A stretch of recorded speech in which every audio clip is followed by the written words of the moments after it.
حدیث میں آتا ہے کہ نبی کریم سرور دو عالم صلی اللہ علیہ وسلم نے ایک صحابی ہیں شداد ابن اوس رضی اللہ تعالیٰ عنہ، ان سے فرمایا تھا کہ لوگ جو دنیا کے لوگ ہیں وہ اپنے خزانے جمع کر رہے ہیں دولت کے، تو میں تمہیں یہ کہتا ہوں کہ میں تمہیں کچھ ایسے خزانے بتاتا ہوں کہ تم ان کو جمع کرنے کی فکر کرو اور پھر یہ دعا تلقین فرما کہ یہ دعا مانگا کرو اللہ تعالیٰ سے، یعنی ان میں سے جو چیزیں مانگی گئی ہیں ان میں سے ہر ایک چیز ایک عظیم خزانہ ہے دنیا و آخرت۔ تو اس میں پہلے فرمایا تھا کہ اللہم انی اسألک الثبات فی الامر واسألک عظیمت الرشد، تو پہلی چیز یہ مانگی تھی کہ مجھے استقامت عطا فرمائے دین میں، بلکہ جیسے میں نے پہلے عرض کیا تھا کہ امر کا لفظ استعمال ہوا ہے، اس کے معنی یہ بھی ہو سکتے ہیں کہ دین میں مجھے استقامت عطا فرمائیے، اور یہ معنی بھی ہو سکتے ہیں کہ ہر کام میں جو میں کروں استقامت عطا فرمائے، یعنی دنیا کے کاموں میں بھی استقامت کی ضرورت جس طرح دین کے کاموں میں ہے اسی طرح دنیا کے کاموں میں بھی۔ یہ جو بعض لوگوں میں عادت ہوتی ہے کہ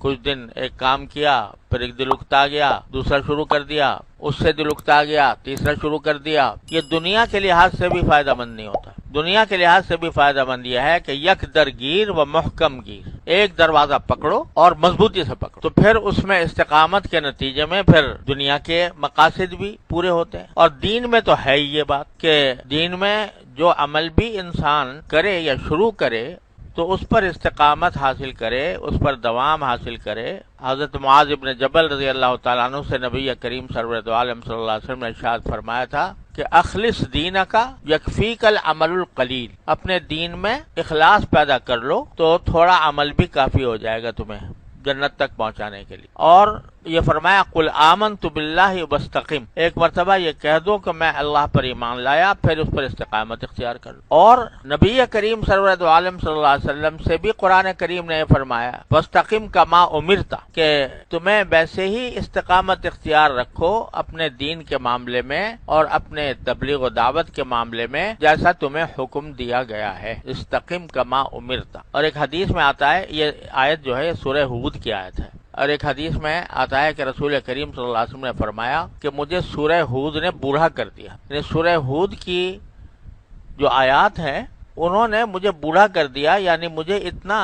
اس کا میرے اوپر بوجھ رہا اور اس کی ذمہ داری کا اتنا احساس رہا کہ اس نے مجھے بوڑھا کر دیا۔ بعض حضرات یہ سمجھے کہ سورہ ہود کے اندر اللہ تبارک و تعالیٰ نے پچھلے انبیاء کرام علیہ والسلام کا ذکر کیا ہے اور پچھلی قوموں کا کس طرح ان کو ہلاک کیا گیا، اور بڑی تفصیل سے بتایا ہے کہ کون سی قوم کو کس طرح جب دعوت دی گئی انہوں نے انکار کیا تو پھر اللہ تعالیٰ نے ان پر عذاب نازل کیا، تو وہ بہت سارے واقعات بیان کیے ہیں۔ تو بعض حضرات نے یہ کہا کہ رسول کریم صلی اللہ علیہ وسلم نے مجھے فرمایا کہ سورہ ہود نے مجھے بوڑھا کر دیا، اس کا مقصد یہ ہے کہ اس سورہ ہود میں جو پچھلی اقوام کا ذکر ہے کہ ان کو کس طرح عذاب دیا گیا، اس کے تصور سے میں بوڑھا ہو گیا کہ کہیں ایسا نہ ہو کہ میری امت کے اوپر بھی کوئی عذاب آ جائے۔ لیکن زیادہ تر مفسرین کا کہنا یہ ہے کہ نہیں، بلکہ یہ جو آیت ہے سورہ ہود کے اندر کہ فاستقم کما امرت، کہ جیسے تمہیں حکم دیا گیا ہے اس پر استقامت اختیار کرو۔ اب استقامت میں یہ بات بھی داخل ہے کہ برائیاں کی جا رہی ہیں، طعنے دیے جا رہے ہیں، تکلیفیں پہنچائی جا رہی ہیں، اذیتیں دی جا رہی ہیں، مگر مضبوطی سے پکڑے ہو۔ تو استقامت بڑی عظیم چیز ہے، اور دین کے معاملے میں خاص طور پر اور دنیا کے معاملے، اس لیے سب سے پہلی چیز جو مانگی ان خزانوں میں، وہ خزانہ کیا ہے؟ الثبات فی الامر، کہ مجھے استقامت عطا فرما، جو کام بھی کروں استقامت کے ساتھ کروں۔ پھر دوسری چیز اسألک عظیمت الرشد، کہ میں آپ سے یہ مانگتا ہوں کہ بھلائی کے کام کے اندر مجھے عزم صمیم عطا ہو جائے، ارادے جو پیدا ہوں وہ اچھائی کے ہوں، بھلائی کے ہوں۔ اور جیسا میں نے عرض کیا تھا کہ رشد کے معنی جو ہے نا وہ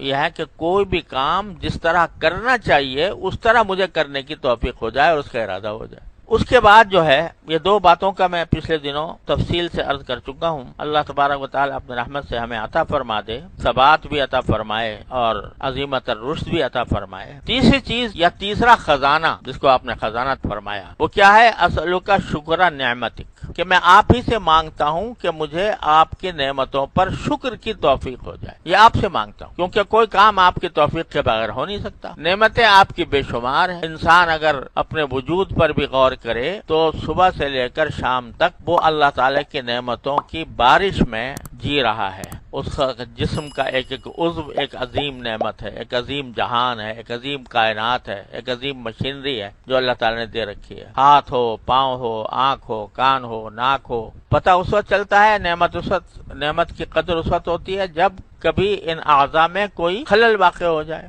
ان اعضاء میں کوئی بیماری پیدا ہو جائے، تب پتہ چلتا ہے کہ کتنی بڑی عظیم نعمت تھی۔ لیکن ہم زندگی گزار رہے ہیں، صبح سے لے شام تک ان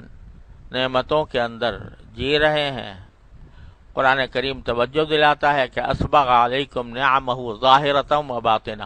کہ اللہ نے تمہارے اوپر نعمتیں نچھاور کی ہیں، ظاہری بھی اور باطنی بھی۔ لیکن آدمی